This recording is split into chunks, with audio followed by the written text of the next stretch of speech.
Faded Glory. The Doppelganger Gambit, Chapter 1. The Shadow Behind the Throne. The President of the United States, once a symbol of hope, had grown reclusive. His public appearances became rare, and his speeches, once filled with vigor, now seemed hollow. Behind the scenes, whispers circulated among aides about a secret even they weren't privy to. In truth, the president was often replaced by Echelon, a synthetic doppelganger engineered to maintain the illusion of strength and stability in turbulent times. Chapter 2. Echelon's Creation. Deep beneath Washington, in a lab funded by the Global Union, Echelon was born. The architect, the Global Union's shadowy leader, oversaw the project, using cutting-edge transhuman technology to ensure Echelon's perfection. Blending organic tissue with synthetic components, the double was designed to mimic every detail of the president, except for his voice. To maintain the illusion, Echelon spoke little, relying on controlled gestures and rehearsed interactions. Chapter 3. The Architect's Agenda. The architect sold the Doppelganger program as a contingency plan to ensure global stability. In reality, it was a means of control. Synthetic doubles like Echelon allowed the architect to manipulate world leaders, subtly guiding their decisions. Behind the facade of diplomacy, the seeds of a unified, subservient world were being sown. Chapter 4. Carlos's intel commander Carlos and his rebel faction uncovered whispers of the architect's synthetic doubles while infiltrating the Global Union's communication network. Skeptical at first, Carlos dismissed the rumors until he intercepted footage of Echelon. The video revealed the doppelganger attending a high-security meeting in the president's place, a meeting that coincided with the president's alleged illness. Chapter 5. Raven's Assignment. Raven, Carlos's trusted operative, was tasked with infiltrating the upcoming Global Union Summit where Echelon was set to appear. Posing as a junior aide, Raven's mission was to confirm the rumors and, if possible, sabotage the summit. Her ability to mimic others made her the perfect candidate for the job. Chapter 6. The summit Raven's infiltration revealed the extent of the architect's influence.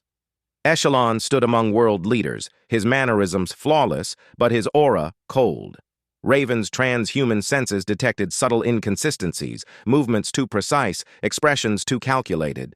The security detail around Echelon, robotic and eerily synchronized, confirmed her suspicions. Chapter 7. The Lab's Secrets. Carlos pieced together the puzzle with Raven's intelligence.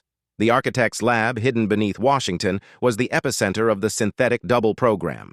It wasn't just Echelon. Other global leaders had been replaced or controlled. The lab became the rebellion's next target, a mission that would strike at the heart of the architect's power. Chapter 8. Planning the Infiltration. Carlos and Raven assembled a team for the lab assault. Each member brought unique skills: hacking, demolitions, and combat expertise. The plan was to penetrate the heavily guarded facility, retrieve evidence of the program, and destroy the lab.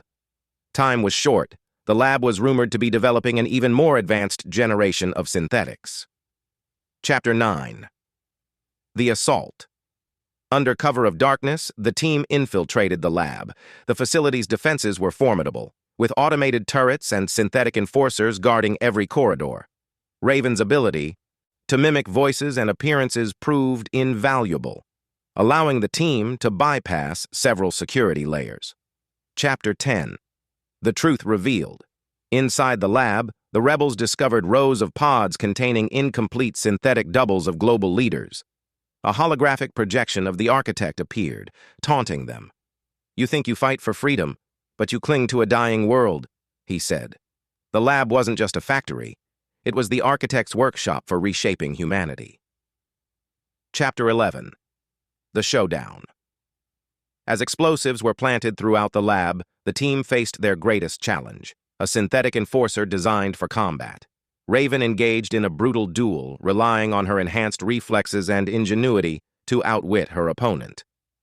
Carlos led the remaining team to secure the evidence and set the charges. Chapter 12. Escape and Sacrifice.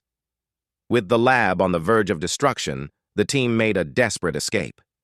Raven barely survived her encounter with the enforcer, sustaining serious injuries. One member of the team, however, chose to stay behind, ensuring the explosives detonated despite overwhelming odds. The lab erupted in flames, a testament to their sacrifice. Chapter 13. The Fallout. The destruction of the lab was a victory, but the war was far from over. The evidence they recovered exposed the architects' plans, sparking distrust among the global union's populace. Carlos and Raven knew retaliation would come, but for the first time, the rebellion had struck a significant blow. Yet, the question loomed. Was Echelon truly destroyed, or had the architect already deployed an even more insidious replacement? To be continued.